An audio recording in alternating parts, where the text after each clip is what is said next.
Back ಕೇಂದ್ರ ಸಚಿವ ಕುಮಾರಸ್ವಾಮಿಗೆ ಒತ್ತುವರಿ ಟೆನ್ಷನ್ ಶುರುವಾಗಿದೆ. ಬಿಡದಿಯ ತೋಟದ ಮನೆ ಸುತ್ತ ಇವತ್ತು ಮಾರ್ಕಿಂಗ್ ಕಾರ್ಯ ನಡೀತಾ ಇದೆ. ಮೂರನೇ ದಿನವೂ ಕೂಡ ಮಾರ್ಕಿಂಗ್ ಕೆಲಸ ಮುಂದುವರಿಸ್ತಾ ಇದ್ದಾರೆ ಅಧಿಕಾರಿಗಳು. ಕುಮಾರಸ್ವಾಮಿ ತೋಟವನ್ನ ಬಿಟ್ಟು ಉಳಿದ ಜಾಗದ ಸರ್ವೆ ಆಗ್ತಾ ಇದೆ. ಮಾರ್ಕಿಂಗ್ ಬಳಿಕ ಕಂದಾಯ ಇಲಾಖೆಯಿಂದ ನೋಟಿಸ್ ಜಾರಿ ಮಾಡಲಾಗುತ್ತೆ. ರಾಮನಗರ ಜಿಲ್ಲೆ ಬಿಡದಿಯ ಕೇತಗಾನಹಳ್ಳಿಯಲ್ಲಿ ಸರ್ವೆ ಇಲಾಖೆ ಅಧಿಕಾರಿಗಳು ಜೊತೆಗೆ ಕಂದಾಯ ಇಲಾಖೆ ಅಧಿಕಾರಿಗಳು 3 ದಿನದಿಂದ ಈಗಾಗಲೇ ಮಾರ್ಕಿಂಗ್ ಕಾರ್ಯವನ್ನು ನಡೆಸ್ತಾ ಇದ್ದಾರೆ. ಇವತ್ತು ಮೂರನೇ ದಿನಕ್ಕೆ ಬಂದು ಮುಟ್ಟಿರುವಂಥದ್ದು.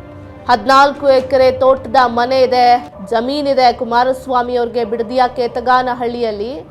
ಇದು ಸರ್ಕಾರಿ ಜಾಗವನ್ನು ಒತ್ತುವರಿ ಮಾಡಿಕೊಂಡು ಅವರು ಮನೆ ಹಾಗೂ ತೋಟವನ್ನು ನಿರ್ಮಾಣ ಮಾಡಿಕೊಂಡಿದ್ದಾರೆ, ಕಾಂಪೌಂಡ್ ಹಾಕೊಂಡಿದ್ದಾರೆ ಒತ್ತುವರಿ ಮಾಡಿಕೊಂಡು ಅನ್ನೋ ನಿಟ್ಟಿನಲ್ಲಿ ಆರೋಪ ಕೇಳಿ ಬರ್ತಾ ಇತ್ತು.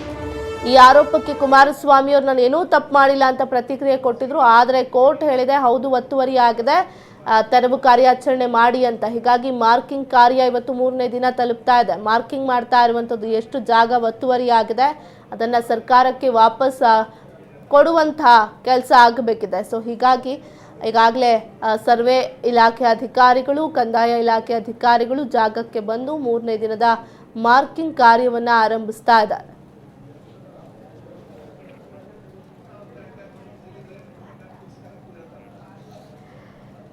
ಕೇಂದ್ರ ಸಚಿವ ಕುಮಾರಸ್ವಾಮಿ ಅವರಿಗೆ ಒತ್ತುವರಿ ಟೆನ್ಷನ್ ಶುರುವಾಗಿದೆ. ಕುಮಾರಸ್ವಾಮಿ ಅವರ ತೋಟವನ್ನು ಬಿಟ್ಟು ಉಳಿದಂಥ ಜಾಗದ ಸರ್ವೆ ಮಾಡ್ತಾ ಇದ್ದಾರೆ. ಅಕ್ಕಪಕ್ಕ ಕುಮಾರಸ್ವಾಮಿ ಅವರು ಅವ್ರ ತೋಟ ಏನಿತ್ತು ಅದನ್ನು ಬಿಟ್ಟು ಅಕ್ಕಪಕ್ಕ ಎಕ್ಸ್ಟೆಂಡ್ ಮಾಡ್ಕೊಂಡಿರುವಂಥ ಜಾಗವನ್ನು ಈಗ ಸರ್ವೆ ಮಾಡ್ತಾ ಇದ್ದಾರೆ ಅಧಿಕಾರಿಗಳು. ಅಂದರೆ ಇದು ಸರ್ಕಾರಿ ಜಾಗವನ್ನು ಒತ್ತುವರಿ ಮಾಡಿಕೊಂಡು ಅವರು ತೋಟ ಮತ್ತು ಮನೆ ನಿರ್ಮಾಣ ಮಾಡ್ಕೊಂಡಿದ್ದಾರೆ ಅನ್ನೋ ಆರೋಪದ ಮೇಲೆ ಪ್ರಕರಣ ದಾಖಲಾಗಿತ್ತು, ತನಿಖೆ ಕೂಡ ಆಯಿತು. ಆ ಸಂದರ್ಭದಲ್ಲಿ ನ್ಯಾಯಾಧೀಶರು ಕೋರ್ಟಿಂದ ಆದೇಶ ಬರುತ್ತೆ, ಹೌದು ಒತ್ತುವರಿ ಆಗಿದೆ, ಹೀಗಾಗಿ ಒತ್ತುವರಿ ತೆರವು ಕಾರ್ಯಾಚರಣೆ ನೀವು ಮಾಡಿ ಅಂತ ಅಧಿಕಾರಿಗಳಿಗೆ ಸೂಚನೆ ಕೂಡ ಕೋರ್ಟ್ನಿಂದಲೇ ಬಂದಿರುವಂಥದ್ದು. ಹೀಗಾಗಿ ಅಧಿಕಾರಿಗಳು ಸ್ಥಳಕ್ಕೆ ಹೋಗಿ ಪ್ರಕರಣವನ್ನು ತನಿಖೆಯನ್ನು ಅಂದರೆ ಸರ್ವೆ ಮತ್ತು ಕಂದಾಯ ಇಲಾಖೆ ಅಧಿಕಾರಿಗಳು ಹೋಗಿ ಅಲ್ಲೆಲ್ಲ ಮೆಷರ್ಮೆಂಟ್ ತೆಗೆದುಕೊಳ್ತಾ ಇರುವಂಥದ್ದು, ಸರ್ವೆ ತೆಗೆದುಕೊಳ್ತಾ ಇದ್ದಾರೆ, ಎಷ್ಟು ಒತ್ತುವರಿ ಆಗಿದೆ ಸರ್ಕಾರಿ ಜಾಗ ಅಂತ ಮಾರ್ಕಿಂಗ್ ಮಾಡ್ತಾ ಇರುವಂಥದ್ದು.